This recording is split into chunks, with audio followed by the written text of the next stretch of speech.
دیکھا کہ عمر کی رونے کی آواز آ رہی ہے.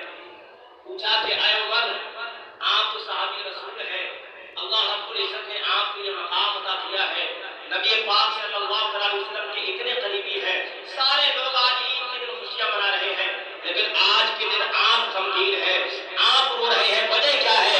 حضرت عمر رضی اللہ تعالیٰ عنہ فرماتے ہیں کہ یہ عید کا دن ان کے لیے ہے کہ جو لوگ اس ماہ رمضان میں روزہ رکھتے ہیں، نمازیں پڑھتے ہیں، اور ان نمازیوں کے نمازوں کو اور ان روزے داروں کے روزے کو اللہ مقبول فرما لے تو ان ایمان والوں کے لیے سب سے بڑا عید کا دن ہے.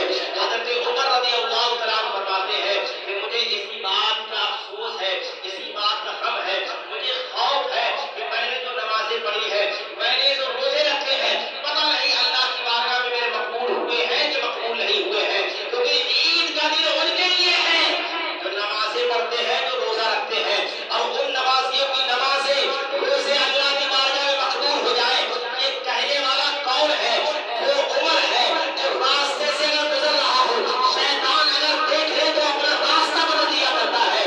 وہ عمر ہے جو نبی کے نام پر اپنی جان دینے کے لیے ہر وقت تیار رہتے ہیں، یا نبی کے نام پر جان لینے کے لیے تیار رہتے ہیں. وہ عمر ہے جو انصاف کرنے والے ہیں. وہ عمر ہے جو نبی پاک صلی اللہ علیہ وسلم کے دوسرے خلیفہ ہیں. وہ عمر اس بات پر افسوس کر رہے ہیں، رو رہے ہیں، اور پھر فرماتے ہیں کہ ایمان والے کے لیے سب سے بڑا عید کا دن وہ دن ہے کہ جس دن اس ایمان والے کا ایمان پر خاتمہ ہو جائے گا، کیونکہ ایمان پر خاتمہ ہونا یہ ایمان والوں کے لیے سب سے بڑا عید کا دن ہے. اللہ رب العزت نے یہ مبارک دن ہمیں عطا فرمایا ہے. ہمیں چاہیے کہ اس مبارک دن میں ہم خوشیاں منائیں اور ایک دوسرے سے ملیں، ایک دوسرے سے مصافحہ کریں، بڑے بڑے سارے شکوے اور گلے دور کریں.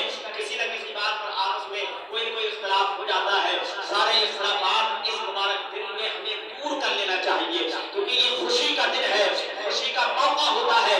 مل کر کے اگر خوشی منائیں گے تو خوشی کا سب سے زیادہ مزہ آتا ہے. آپ تنے تنہا گھر کے اندر بیٹھ کر کے اگر خوشی منائیں تو دیکھیں خوشی کا کوئی فائدہ نہیں ہے، خوشی کا کوئی ذائقہ مزہ ہی نہیں آئے گا. لیکن آپ ایک دوسرے سے مل کر کے خوشی منائیں گے تو اس خوشی میں اللہ رب العزت اور زیادہ ہماری اضافہ فرما دے گا. ہمیں چاہیے کہ ہم پیارے آقا صلی اللہ علیہ وسلم کی سنتوں پر عمل کرتے ہوئے آپس میں ایک دوسرے سے اختلافات اور شکوے اور گلے سب دور کر کے ایک دوسرے سے ملے. اب ایک کوئی اعلان سماعت کرنے